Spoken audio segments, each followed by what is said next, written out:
అనుకున్నది ఒకటి అయింది ఒకటి ఎపిసోడ్కి స్వాగతం సుస్వాగతం. మీ అందరికీ కూడా ఈరోజు మనం ప్యాలెల లడ్డు చేద్దామని బాగా గట్టిగా ఫిక్స్ అయినామన్నమాట.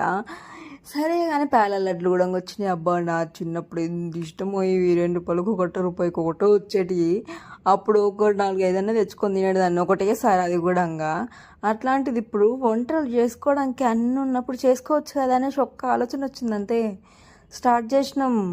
అంత వేస్ట్ కూడా చేసేసినాం అనుకోండి, అది వేరే విషయం. ఎందుకంటే ప్యాలెట్ లడ్డు చేద్దాం అనేసి స్టార్ట్ చేసినప్పుడు అంతే బాగానే ఉంది అన్నప్పుడు ఎండింగ్ వచ్చేసరికి 4 లడ్డు కట్టినాయి, మిగతా అంతా కట్టట్లేవు. ఇంకా ఇవేమో చేసేటప్పుడు అంతా ఫస్ట్ పార్ట్ అంతా బాగుంది. సెకండ్ పార్ట్కి వచ్చేసరికి ఫ్రస్ట్రేషన్ స్టార్ట్ అయ్యింది నాకు. ఏం చేయాలి చెప్పండి.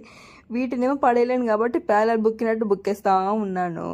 అంత ఇష్టంతో చేసుకున్నప్పుడు బాగా రాకపోతే ఎట్లుంటుంది చెప్పండి మీరే ఒకసారి.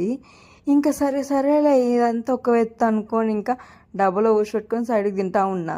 మీరందరూ మన ఛానల్ కొత్తగా చూస్తున్న వాళ్ళందరూ సబ్స్క్రైబ్ చేసుకోండి, అలానే లైక్ కూడా కొట్టేసేయండి. Okay, bye.